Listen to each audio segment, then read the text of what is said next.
જૂનાગઢ જિલ્લામાં આવેલી 5 વિધાનસભાની બેઠકોમાંથી એક વિસાવદર બેઠક જે રાજકારણમાં સૌથી ચર્ચાનો વિષય બની ગઈ છે અને ત્યાંના સ્થાનિકો પણ રાહ જોઈને બેઠા છે કે આ વિસાવદરની ચૂંટણી ક્યારે યોજાય છે અને તેને લઈને સૌથી મોટા સમાચાર સામે આવ્યા છે તે અંગેની વાત આપણે આજે આ વિડીયોમાં કરવી છે અને તેની સાથે સાથે આ બેઠક ઉપર ચૂંટણી ક્યારે યોજાઈ શકે છે અને ભાજપ અને કોંગ્રેસમાંથી કોને ટિકિટ આપવામાં આવી શકે છે કેવી શક્યતાઓ કયા ઉમેદવાર માટે દેખાઈ રહી છે તે અંગેનું સમગ્ર એનાલિસિસ આપણે આજે આ વિડીયોમાં કરવું છે। નમસ્કાર, રાય24 ન્યૂઝની સાથે હું છું મિક્ષુ ઠક્કર। વર્ષ 2022ની વિધાનસભાની ચૂંટણી અને તેમાં વિસાવદર બેઠક જે સૌથી ચર્ચાનો વિષય બની હતી કારણ કે તેમાંથી ભાજપમાંથી બળવો કરીને આપમાં જોડાયેલા ભૂપત ભાયાણી વર્સેસ કોંગ્રેસમાંથી પક્ષ પલટો કરીને ભાજપમાં જોડાયેલા હર્ષદ રીબડિયા જે આ વિધાનસભા બેઠક એટલે કે વિસાવદરની બેઠકમાંથી ચૂંટણી જંગમાં જોડાયા હતા અને તે દરમિયાન જબરજસ્ત રસાકસીનો માહોલ જોવા મળ્યો હતો અને તેમાંથી એકમાત્ર બેઠક જે વિધાનસભાની ચૂંટણીમાં સૌથી ચર્ચાનો વિષય બની હતી તેમાં આમ આદમી પાર્ટીમાંથી ભૂપત ભાયાણીની ભવ્ય જીત થઈ અને તેને લઈને સમગ્ર રાજકારણમાં ગરમાવો જોવા મળ્યો હતો અને તે વચ્ચે આ ચૂંટણીના પરિણામો આવ્યા બાદ હર્ષદ રીબડિયાને શંકાઓ પેદા થઈ અને તેને લઈને તેમણે હાઈકોર્ટમાં પરિણામની વિરોધમાં પિટિશન દાખલ કરી અને બીજી બાજુ વાત કરવામાં આવે તો ભૂપત ભાયાણી પણ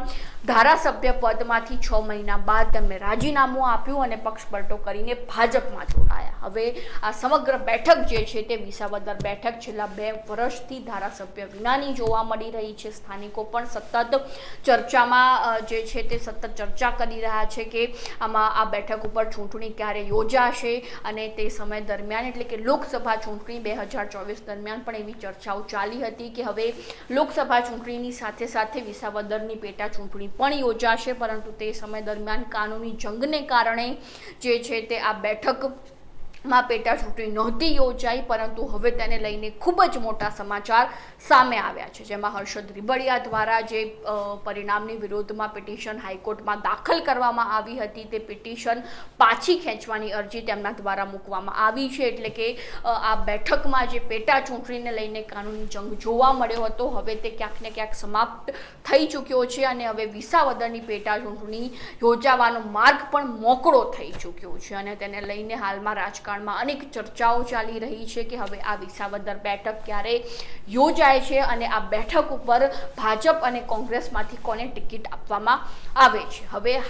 એટલે હાલમાં એવી ચર્ચાઓ ચાલી રહી છે કે ભાજપે હર્ષદ રીબડિયાને મનાવવા માટે કે વિસાવદર બેઠકમાં જો પેટા ચૂંટણી યોજાય તો ભાજપ તરફથી તેમને ટિકિટ આપવામાં આવશે એટલે કે ક્યાંક ને ક્યાંક તેમને મનાવી લીધા હોય કે ભાઈ તમે હાઈકોર્ટમાંથી જે પિટિશન દાખલ કરી છે પરિણામોની તે પાછી ખેંચવાની અરજી કરી દો અને તેમની સામે તમને ભાજપમાંથી ટિકિટ મળશે તેવી ચર્ચાઓ હાલમાં ચાલી રહી છે એટલે કે લોકો એવું પણ માની રહ્યા છે કે ક્યાંક ને ક્યાંક મનામણા રીસામણા જેવી પરિસ્થિતિ સર્જાઈ અને ભાજપે હર્ષદ રીબડિયાને મનાવી લીધા છે કે ભાઈ અમે જો પેટા ચૂંટણી યોજાય છે તો તમને અમારા પક્ષમાંથી ટિકિટ આપવામાં આવશે। તમે આ પેટા ચૂંટણી જે છે તે વિસાવદરની છેલ્લા 2 વર્ષથી બેઠક ખાલી પડેલી છે તો તમે તેની સામે જે હાઈકોર્ટમાં પિટિશન દાખલ કરી છે તેની પાછી ખેંચવાની અરજી કરી દો એટલા માટે વિસાવદરની આ બેઠકમાં ચૂંટણી યોજાય અને જો આ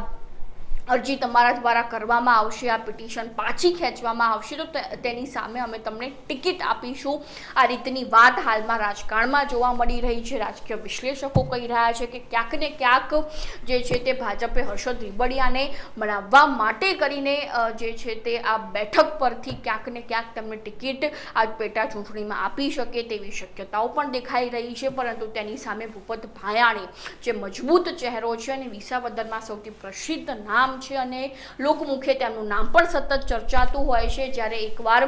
ભૂપત ભાયાણી જે છે તે હર્ષદ રીબડિયાની સામે જીતી ગયા છે એટલે ક્યાંક ને ક્યાંક ભાજપ જો ફરીથી હર્ષદ રીબડિયાને મેદાને ઉતારે છે તો ક્યાંક ને ક્યાંક તકલીફનો માહોલ ભાજપ માટે પણ જોવા મળી શકે છે એટલે કે ભૂપત ભાયાણીને પણ ભાજપે આગળ રાખવા પડશે એ ચોક્કસ છે કારણ કે સ્થાનિક કક્ષાએ એટલે કે ગ્રાઉન્ડ લેવલે ભૂપત ભાયાણીના કાર્યો સતત બોલી રહ્યા હોય છે અને સતત લોકમુખે તેમનું નામ પણ પણ ચર્ચાતું હોય છે, એટલે કે તેઓ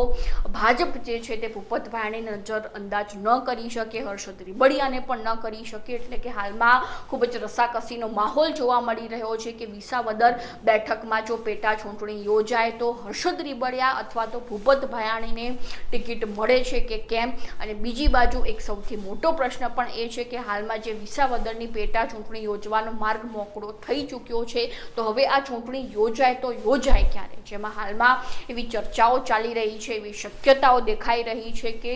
જુલાઈ અથવા તો જૂનના અંતમાં જે છે તે વિસાવદરની પેટા ચૂંટણી યોજાઈ શકે છે તેવી હાલમાં પૂરજોશમાં તૈયારીઓ શરૂ થઈ છે. એટલે કે ગુજરાતમાં હવે ટૂંક સમયમાં ચૂંટણી આવવાના એંધાણ દેખાઈ રહ્યા છે અને ફરીથી રાજકારણમાં ગરમાવો જોવા મળી રહ્યો છે. જો કે ભાજપને હંમેશાથી સરપ્રાઈઝ આપવાની આદત છે જ. તેઓ ક્યારે પણ જે